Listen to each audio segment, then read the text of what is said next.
different, and as a clinician, as a surgeon, we aim for different things.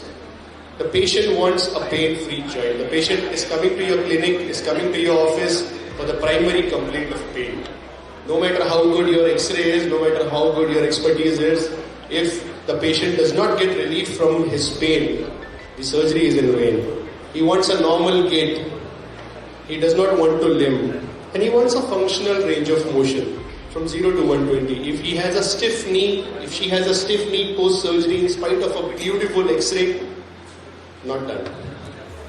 And for the orthopedic surgeon, see, these are all technical juggleries. I just want you to focus on one thing. There is a range in each one, in each parameter. It's not a fixed 0 degree or a fixed 1 degree. There is always a range, like everything in medicine. And this is what a typical patient looks like. This is the same patient. On the left side, you can see a crooked limb, a bent limb, and on the right, immediate post-operatively, you can see a straight limb. Same patient's X-ray, a crooked limb on the left, a crooked pre-operative knee on the left, and a straight knee on the right. A crooked gait on the left, a limping patient on the left, and the same patient walks without pain with a straight gait. But then, we need to ask ourselves, rather as orthopedic surgeons, I need to ask myself, if the procedure is so hunky-dory, itna zabardast cheez hai, so why am I not doing 15 to 20 TKRs a day? I mean, every one of us has knee pain, but still the numbers remain to be very low, especially in a city like Chandrapur. So, what are the reasons behind it? So what I have seen in my experience in the last 3 years, I have zeroed in on these 5 reasons. First one is the procedure is still not established. साहेब surgery केल्यानंतर मी चालणार ना. मेरी मौसी के चाचा के जीजा ने करी थी, आज तक वो बेड पे है. And they are not very convinced with the procedure. Like in a metro city like maybe Pune or Bombay, where 500 families live under one roof in a tower or something. A female who was not walking till yesterday walks at the park maybe 1 month after surgery, and 100 families get inspired. हमारे यहाँ ऐसा नहीं है. People are very afraid. Second, rehabilitation. So in Chandrapur, the primary reason why a patient comes or gets operated by an orthopedic surgeon remains to this day is trauma. Remains to this day fractures. So even when I operate on fractures, I go slow, I keep them nil weight bearing for quite long, sometimes 4 weeks, 6 weeks. Or in extreme cases, 3 months. अच्छा, दोनों घुटना operate करना पड़ेगा, 3 महीना 3 महीना, 6 महीना bed पे. This is what the patient calculates. So he does not want to be bedridden for long. Third, mobilization. Doctor साहब, माझा मुलगा नागपूरमध्ये काम करतो, मिस्टर नाही आहेत, मी एकटी राहते, माझं घरी एकटं कसं होणार? Fourth, physiotherapy not available. Physiotherapy still remains a very important component of treatment. I suppose many of us sitting here have had knee replacements, and all of us know how important physiotherapy post-knee replacement is. But for someone who's living in a village near Korpana, the nearest physiotherapy center might be 70-80 kilometers away. So how practical is it for him or her to go to a physiotherapy center daily for 3 weeks? And fifth, monitoring. I think that is not particular to a total knee replacement. That is there for all things. So, what are the approaches to TKR? What are the approaches to a total knee replacement? The surgical approaches to total knee replacement, and the way I do it, the way I have somehow found out a solution to most of these problems. So, for the uninitiated, for the non-orthopedic surgeon, there are basically two approaches to TKR. The first one being the medial parapatellar approach, and the second one being the medial subvastus approach. The only difference is in the medial parapatellar approach, you cut your quadriceps muscle for going into the knee. And for the subvastus approach, as the name says, it is subvastus. It is below the quadriceps, so you're not cutting the muscle at all. In my practice, all my knee replacements, let it be primary or revision ones, are from medial subvastus approach only.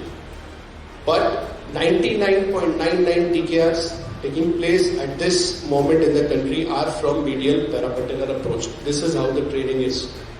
So as I said, on the left, you can see a medial parapatellar approach, the red line which goes through the quadriceps muscle, and on the right, there is the medial subvastus approach which avoids the quadriceps muscles. The quadriceps is not harmed. So why subvastus? If parapatellar is the most common approach, why do I do subvastus?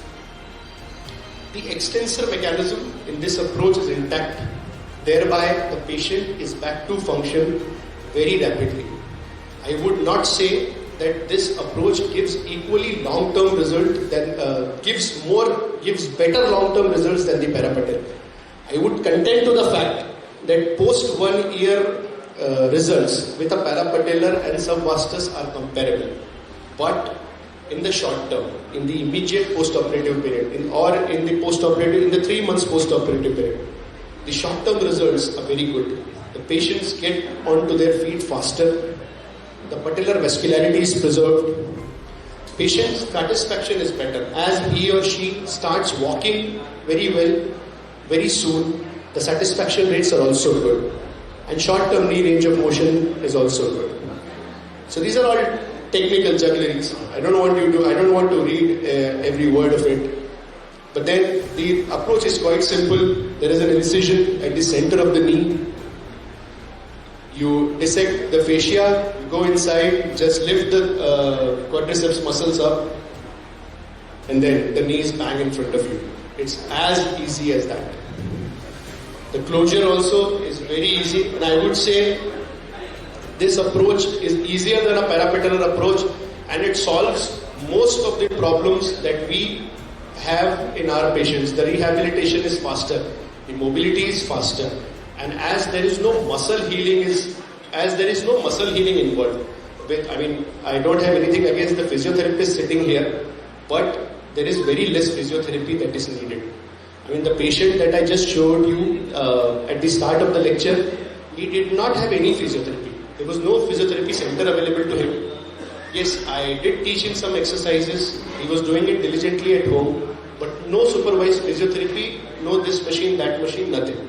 Because there is no muscle healing involved, there is no fibrosis. There is no fibrosis, consequently there is no adhesion, and consequently less physiotherapy.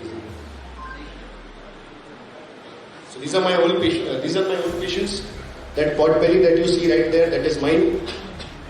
And as you can see there, the quadriceps muscle that I have marked, it is intact. It is not cut. The relative contraindications in literature, morbid obesity, revision surgery, however, as I said, all total knees in my practice are from subvastus approach only. These are some cases. You can see a straight limb on the right. Even on a lateral view, the limb is straight. And this is before 24 hours of surgery. This is before 24 hours, you can very well see an IV line. There is no support, there is no walker, nothing. And this is at the time of suture removal. Thank you. I was told by the MOCs to put a question at the end of my talk. This is my question. Thank you.